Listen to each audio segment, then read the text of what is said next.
Welcome to the Cabaret.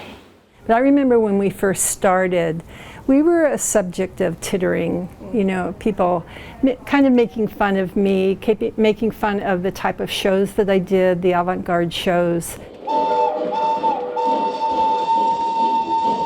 It's called B.O.V, and it's about the Armenian genocide, which took place at the beginning of the 20th century. And so what happened was I wanted to do a show on immigration, and I started hiring a cast, and I started talking with my cast, and it turns out that Patty Coburn, that her grandmother, you know, had been an immigrant to these shores, and she was actually a survivor of the Armenian genocide.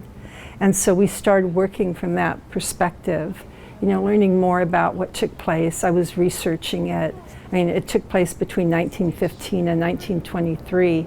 And this true story of what took place to her family and to her grandmother and to her grandfather was pretty horrific. And we started putting B.O.V together then. And this was before COVID came. We had one in-person rehearsal here, and then COVID came and just knocked us into the hard sidewalk of reality. I mean, we had to stop, and we did all our rehearsing on Zoom. We did not expect that I would come down with severe COVID.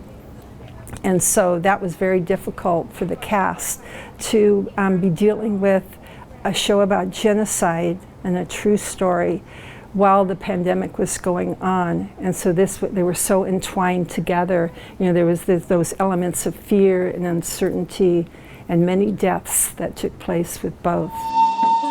The core of the show really is dealing with the cruelties of social injustice, you know, like prejudice towards diversity and abuse of power. Bones Abide, well, the whole show is dealing with bones. You know, like in the camp scene, throughout even the cabaret scene, a lot of times they're dancing with medical grade bones. I ordered medical grade bones for this show, and it represents what happened to people, you know, where they lost their life. The collaborator in the show, played by Manakwa, almost salivates when she discovers the bones in the suitcases from the prisoners. It's a theme that runs through the show, along with the butterflies, which represents recovery and survival.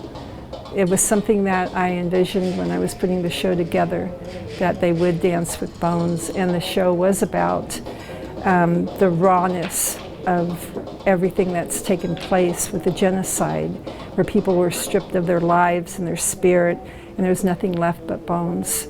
So we have those in the show. One thing I have the cast do is I have them take their costumes home with them. I ordered costumes from Armenia.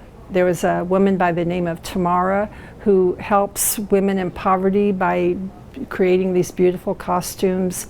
You know, it comes from that heritage, and it's so impacted the cast to be wearing these things that came from the very country that they were talking about. And so they're connecting into what they're wearing. It's not just something they put on right before the show. They start to live in the costume, and they become that character. It's an old story. Every time it's